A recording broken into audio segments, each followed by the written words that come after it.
हरे कृष्णा राधे राधे। श्री ओम नमो भगवते वासुदेवाय। श्री माघ मास महात्म्य कथा 11वां अध्याय। यमदूत कहने लगा कि हे वैश्य, मनुष्य को सदैव शालिग्राम की शिला में तथा वज्र या कीट गोमती चक्र में भगवान वासुदेव का पूजन करना चाहिए, क्योंकि सब पापों का नाश करने वाले, सब पुण्यों को देने वाले तथा मुक्ति प्रदान करने वाले भगवान विष्णु का इनमें वास होता है। जो मनुष्य शालिग्राम की शिला या हरिचक्र में पूजन करता है, वह अनेक मंत्रों का फल प्राप्त कर लेता है।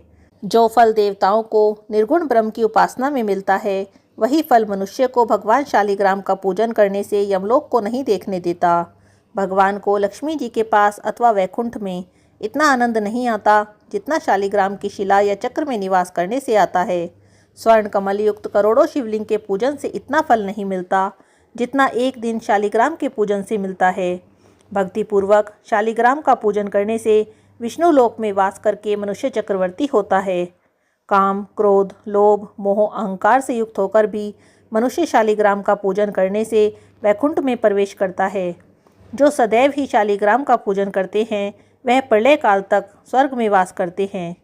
जो दीक्षा, नियम और मंत्रों से चक्र में बलि देता है, वह निश्चय करके विष्णु लोक को प्राप्त होता है। जो शालिग्राम के जल से अपने शरीर का अभिषेक करता है, वह मानो संपूर्ण तीर्थों में स्नान करता है। गंगा, रेवा, गोदावरी सबका जल शालिग्राम में वास करता है। जो मनुष्य शालिग्राम की शिला के सन्मुख अपने पिता का श्राद्ध करता है, उसके पितृ कई कल्प तक स्वर्ग में वास करते हैं। जो नित्य ही शालिग्राम की शिला का जल पीते हैं, उनके हजारों बार पंचगव्य पीने से क्या प्रयोजन।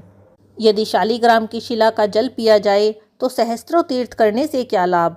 जहाँ पर शालिग्राम है, वह स्थान तीर्थ स्थान के समान ही है। वहाँ पर किए गए संपूर्ण दान, होम करोड़ों गुना फल को प्राप्त होता है। जो एक बूंद भी शालिग्राम का जल पीता है, वह माता के स्तनों का दुग्ध पान नहीं करता, अर्थात गर्भाशय में नहीं आता। शालिग्राम शिला में जो कीड़े मकोड़े एक कोस के अंतर पर मरते हैं, वह भी वैकुंठ को प्राप्त होते हैं। जो फल वन में तप करने से प्राप्त होता है, वही फल भगवान को सदैव स्मरण करने से प्राप्त होता है। मोहवश अनेक प्रकार के घोर पाप करने वाला मनुष्य भी भगवान को प्रणाम करने से नरक में नहीं जाता। संसार में जितने तीर्थ और पुण्य स्थान हैं, भगवान के केवल नाम मात्र के कारण से प्राप्त हो जाते हैं। श्री माघ मास महात्म्य कथा 11वां अध्याय समाप्त। हरे कृष्णा, राधे राधे।